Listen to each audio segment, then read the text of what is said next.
अस्सलाम वालेकुम नाजरीन, आप यूट्यूब चैनल देख रहे हैं। मैं इमरान खान हूँ। इस वक्त जब मैं ये वीलॉग रिकॉर्ड कर रहा हूँ, अडयाला जेल के बाहर 1000 से कुछ ज्यादा लोग मौजूद हैं, यानी ज्यादा बड़ी तादाद नहीं आई। ये दावा किया गया था पाकिस्तान तहरीक इंसाफ की जानिब से कि 10,000 लोगों को लाया जाएगा अडयाला जेल के बाहर। लीडरशिप की जानिब से ऐलान किया जाता है, लेकिन बड़ी बेदिली के साथ। ऐसा लगता है कि वो अपनी अपनी ड्यूटी के लिए अडयाला जेल के बाहर पहुंचते हैं, लेकिन कोई भी नहीं चाहता कि बड़ी तादाद में लोग अडयाला जेल के बाहर आए। अलीमा खानम ने आज दोपहर को यह कहा कि हम जब इमरान खान साहब से मुलाकात के लिए आज जा रहे थे तो हमें महमूद अचकजई साहब ने यह कहा कि पाकिस्तान तहरीक इंसाफ का एक पैगाम है, और वो पैगाम यह है कि अगर आप अपने एहतजाज को थोड़ा आगे ले जाएं और अपने धरने को थोड़ा आगे ले जाएं तो हम 10,000 लोग लेकर पहुंच जाएंगे। तो उन्होंने कहा जी क्या वक्त? उन्होंने कहा जी 2 बजे की बजाय आप 6 बजे पे ले जाएं। तो अलीमा खानम ने कहा जी हमने उनकी ऑफर कबूल कर ली और हम 3 बजे से लेकर 7 बजे तक वहां पे धरना देकर बैठेंगे और इंतजार करेंगे कि 10,000 लोग पहुंचते हैं। जब उनसे पूछा गया कि 10,000 लोग ना आए तो क्या होगा, उन्होंने कहा जी फिर 7 बजे हम धरना खत्म कर देंगे और हम वापस जाएंगे। तो एक ऑफर हुकूमत की जानिब से मुबैना तौर पर की गई थी, क्योंकि खैबर पख्तूनख्वा के बजट के मामलात में पाकिस्तान की मिलिट्री एस्टेब्लिशमेंट को खैबर पख्तूनख्वा की हुकूमत से कुछ सहूलतें चाहिए, यानी सरप्लस बजट चाहिए, तरक्याती कामों में कटौती चाहिए, और खैबर पख्तूनख्वा की हुकूमत की मर्जी या इजाजत चाहिए, या उनका बजट इस तरह से वो बनाना चाहते हैं कि वफाक को उसका फायदा पहुंचे। अब उसके लिए खैबर पख्तूनख्वा की हुकूमत को कुछ ना कुछ तो देना पड़ेगा। तो हुकूमत ने मांगी मुलाकात। तो जो ऑफर दी गई वो ये थी कि मुजम्मल असलम की इमरान खान से मुलाकात करवा दी जाएगी और एक बहन को, और वो बहन भी पसंद की जाएगी एस्टेब्लिशमेंट की जानिब से कि कौन सी वाली बहन। तो एक इमरान खान की बहन और एक मुजम्मल असलम, इन दो की मुलाकात के बारे में मुबैना तौर पे ये इतला आई। लेकिन पाकिस्तान तहरीक इंसाफ ने, इमरान खान साहब की फैमिली ने कहा जी कि नहीं, ये तरीका ठीक नहीं है। मुलाकात तो सुहेल अफरीदी की होनी चाहिए और मुलाकात तो बाकी लोगों की होनी चाहिए और इमरान खान साहब की बहनों को मिलवाना चाहिए और ये मुलाकातें जारी रहनी चाहिए।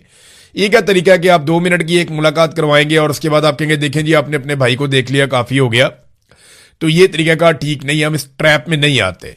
तो फिर पाकिस्तान तहरीक इंसाफ ने कॉल दी कि 10,000 कारकुन वहां पे अडयाला के बाहर पहुंचे। राना सनाउल्लाह साहब ने चैलेंज किया कि अगर ये 10,000 बंदे वहां पे इकट्ठे कर ले तो फिर आकर मेरे साथ बात कर ले, हम इनकी बात मान लेंगे। लेकिन अगर ये 10,000 बंदे इकट्ठे ना कर सकें तो फिर जिस तरह वजीर आजम ने कहा वैसे चुपचाप करके बैठे और बात सुने सर फेंक के। तो अब ये चैलेंज तो हुकूमत ने भी कर दिया था और हुकूमत ने कोई रुकावट खड़ी नहीं की। पाकिस्तान तहरीक इंसाफ की लीडरशिप के रास्ते में हुकूमत ने कोई रुकावट खड़ी नहीं की, लेकिन इसके बावजूद 1,1200 लोग, मेरे ख्याल में मैक्सिमम 1,500 होंगे, इससे ज्यादा लोग पाकिस्तान तहरीक इंसाफ इकट्ठे नहीं कर पाई। या वो करना ही नहीं चाहते या लोग उन पे भरोसा ही नहीं करते। तो मसला क्या है, मैंने इसके बारे में काफी, मेरा जो अपना एनालिसिस है ना, वो बहुत सारे लोगों से बात करने के बाद मुझे जो समझ आ रही है वो ये है कि लोग इमरान खान से बिल्कुल मायूस नहीं है, लेकिन इमरान खान के बारे में जो लीडरशिप है पाकिस्तान तहरीक इंसाफ की, उनसे लोग मायूस हो चुके हैं और लोग अब उन पे भरोसा नहीं कर रहे और उनके साथ बाहर निकलने को तैयार नहीं है। बार बार लोग निकलते हैं, उनके कहने पर आ जाते हैं, लेकिन कुछ भी नहीं होता। आज जो लोग आए हैं इनके बारे में मैंने पूछा, जो वहां पे सहाफी मौजूद हैं, कि मुझे आप बताइए कि ये कौन लोग हैं जो आए हैं और इन्हें कौन लेकर आया। तो जो जर्नलिस्ट हैं उन्होंने मुझे बताया जी कि ये मकामी सतह पे जो लोकल क़यादत होती है, ये वो लोग आए हैं। ये ऐसा नहीं है कि कोई MNAs, MPAs, सेनेटर्स अपने साथ बंदे निकाल कर लाए हों, या खैबर पख्तूनख्वा की हुकूमत ने या जो सूबाई सदर हैं जुनेद अकबर, उन लोगों ने जोर लगाया। वो कहते जी वो नहीं है, ये ज्यादा लोग पंजाब से आए हैं, कम लोग खैबर पख्तूनख्वा से आए हैं और ज्यादा लोग वो हैं जो मकामी सतह की क़यादत है। कोई अपने साथ 10 ले आया, कोई 20 ले आया, कोई 50 ले आया। तो लोग यहां पे आते हैं और तस्वीरें बनाते हैं, चले जाते हैं। उसका एक रीजन ये भी है कि आगे बल्दियाती इंतखाबात आ रहे हैं, उसके लिए एक्टिविटीज शुरू हो गई है। हर बंदे को टिकट चाहिए, तो जो जो लोग टिकट चाहते हैं उन्हें पता है PTI का टिकट मिलेगा तो जीतने का इम्कान बढ़ भी जाएगा। जज्बाती वोट सारा पाकिस्तान तहरीक इंसाफ के साथ है, जितना आम आदमी है वो पाकिस्तान तहरीक इंसाफ के, इमरान खान के साथ है, तो वोट ले लेते हैं। अब धांधली तो आपको पता है हर इलेक्शन में होती है, लेकिन अगर वोटों पे कोई हिफाजत कर सके तो वो पाकिस्तान तहरीक इंसाफ के टिकट पे इलेक्शन जीत सकता है। तो यहां पे ये लोग आए, 1500 के करीब लोग मैक्सिमम भी, अगर मैं बहुत बढ़ा के भी आपको बताऊं तो ये 1500 लोग होंगे, इससे ज्यादा लोग नहीं है। पाकिस्तान तहरीक इंसाफ, यानी इमरान खान साहब निकलते थे सिर्फ अपनी पेशी पे जाने के लिए तो 10-20 हजार बंदा साथ भागना शुरू कर देता था। लोग पैदल निकल पड़ते थे, 1-1, 1.5 किलोमीटर तक अवाम ही अवाम होती थी, सर ही सर होते थे। ये इमरान खान साहब जब पेशी पे जाते थे तब की बात है। तो उस इमरान खान के लिए लोग कॉल करते हैं और सिर्फ 10,000 बंदा अडियाला के बाहर नहीं आता, ये बात समझ में आने वाली नहीं है।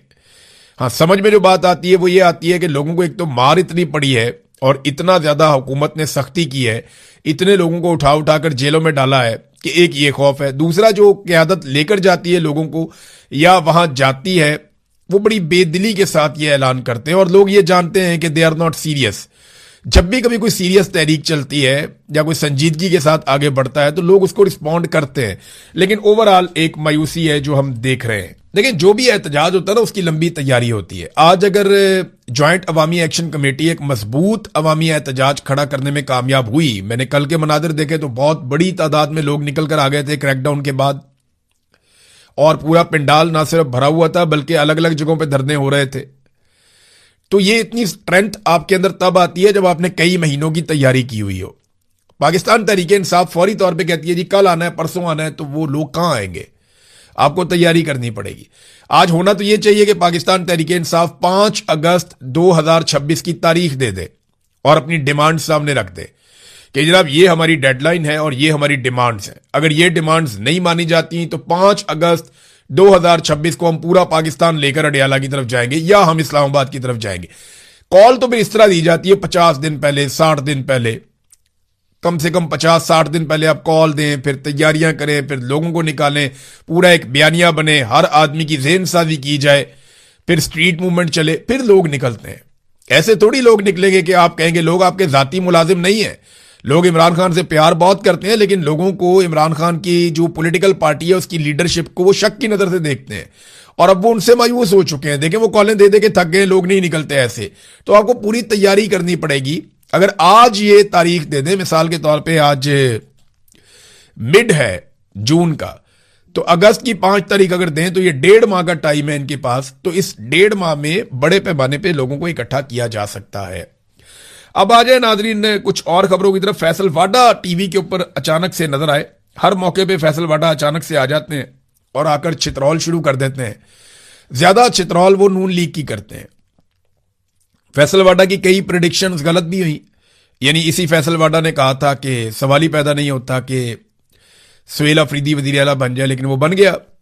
फैसल वाडा ने और बहुत बातें की थी, बहुत सारी प्रेडिक्शंस गलत हो जाती हैं। ख्वाहिशात होती हैं ना जर्नैलों की, वो इनको बता देते हैं तो वो उनको कहते हैं ये मेरी पेशन गोई है।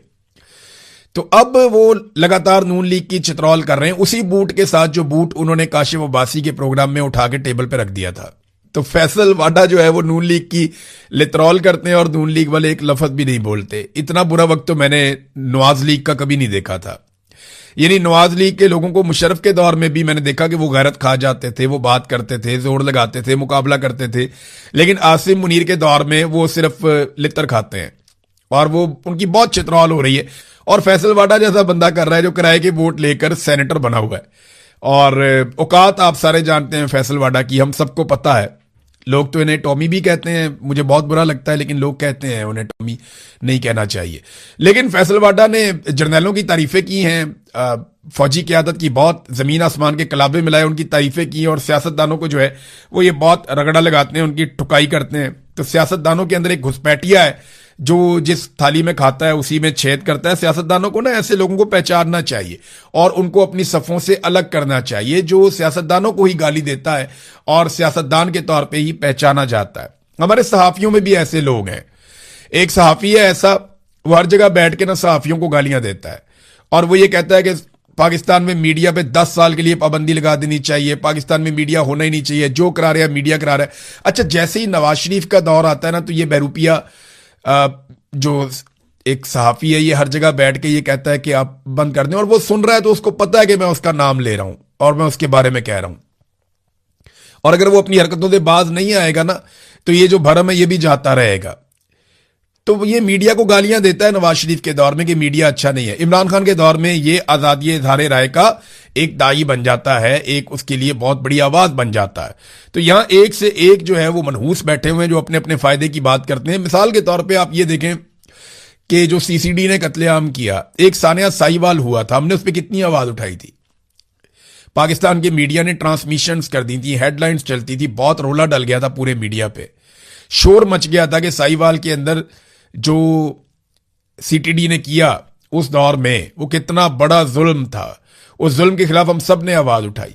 यानी जितनी आवाज मैंने उस जुल्म के खिलाफ उठाई थी उसका 20% भी मैंने खुद जाती तौर पे आपके सामने मैं एडमिट कर रहा हूं, एतराफ कर रहा हूं कि मैंने ये जो जुल्म हुआ चकवाल में इसके खिलाफ 20% भी आवाज नहीं उठाई। वजह यह है कि निजाम ने हमें मायूसी कर दी है। हमें पता है इंसाफ होना ही नहीं है, जुल्म इतना ज्यादा हो रहा है, नाइंसाफी इतनी ज्यादा हो रही है कि कौन कौन सी नाइंसाफी के बारे में बात करें। उधर सीधी गोलियां मार देते हैं आजाद कश्मीर में जो आदमी निकलता है अपने हक में बात करने के लिए, उनका नया नाम निकाल के रख दिया जी ये शरपसंद है। तो 12-10,000 बंदा तो पहुंचा नहीं। दूसरी जानी फैसल वाडा ने अच्छी खासी लानत मुलामत की उनके ऊपर। आजाद कश्मीर में सिक्योरिटी फोर्सेस जब से दाखिल हुई हैं उसके बाद से ताकत के इस्तेमाल को तरजीह दी जा रही है। जबानी बातचीत या कोई आपस में बैठना सियासतदानों का, उस पर लगभग पाबंदी लग चुकी है। देखिए सियासतदान बैठते हैं, कोई ना कोई मसला हल होता है, लेकिन मैं आपको बार बार बता रहा हूं कि जो फोर्सेज हैं वो लगातार स्ट्रेट फायर करती हैं, लोगों को जख्मी किया जाता है, लोगों को मारा जाता है और टॉर्चर भी किया जाता है, लोगों की गिरफ्तारियां हो रही हैं, उनकी इमलाक को नुकसान पहुंचाया जा रहा है। ये सब कुछ इसलिए है कि इंतशार फैलाया जाए, ये सब कुछ इसलिए है कि लोगों को इश्तियाल दिलाया जाए और फिर आज़ाद कश्मीर के अंदर अपने मकासद पूरे किए जाएं। ये जो 12 नशिस्तें हैं ये मिलिट्री एस्टेब्लिशमेंट और नून लीग ने अपनी रेड लाइन बना ली है, क्योंकि वो ये जानते हैं कि इन्हीं 12 सीटों की मौजूदगी में वो आज़ाद कश्मीर में अपनी हुकूमत कायम करने के काबिल होंगे। इसके बगैर वो अपनी हुकूमत कायम करने के काबिल भी नहीं रहेंगे। देखिए अभी मैं बात कर रहा था सीसीडी वाले केस की, इसमें एक चीज हमें ध्यान में रखनी पड़ेगी कि जिस मुल्क में मिस्टेकन आइडेंटिटी में बंदे मार दिए जाएं कि जनाब पता ही नहीं चला गलती से मार दिया, और ये खबरें आलमी सतह पे छपे, वहां पे कौन सियाहत लेकर आएगा, वहां पे कौन सरमायाकारी लेकर आएगा। इसके खिलाफ आवाज उठानी चाहिए और ये हरकतें बंद करनी चाहिए। अदालतों का वजूद पाकिस्तान में खत्म हो गया है।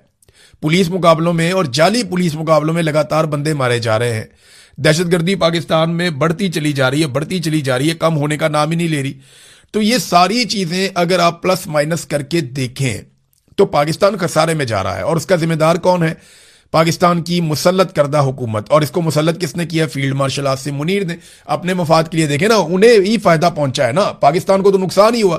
पाकिस्तान की तो मईशत गिर गई, पाकिस्तान की सरमायाकारी खत्म हो गई, पाकिस्तान में दहशतगर्दी बढ़ गई, पाकिस्तान के हालात खराब हो गए, सियासी अदम इस्तेहकाम हो गया। पाकिस्तान के साथ तो बहुत बुरा हुआ, लेकिन फील्ड मार्शल आसिम मुनीर के साथ तो अच्छा हुआ ना, उन्हें 5 साल मजीद नौकरी मिल गई और उसके साथ साथ फील्ड मार्शल आसिम मुनीर को इस्तिस्ना भी मिल गया कि ताहयात अगर वो कुछ जुर्म करें तो उन्हें कानून नहीं पकड़ सकता। तनख्वाहदार तबके के हवाले से नाजरीन ये दावा किया गया कि उनका टैक्स कम किया जाएगा, लेकिन हकीकत क्या है ये आप देख लीजिए। रवा माली साल तनख्वाहदारों से 655 अरब रुपए जमा किए गए, जबकि आइंदा बजट में 700 अरब वसूल किए जाएंगे। ये ना आम आदमी को पता ही नहीं है उनके साथ क्या हो रहा है।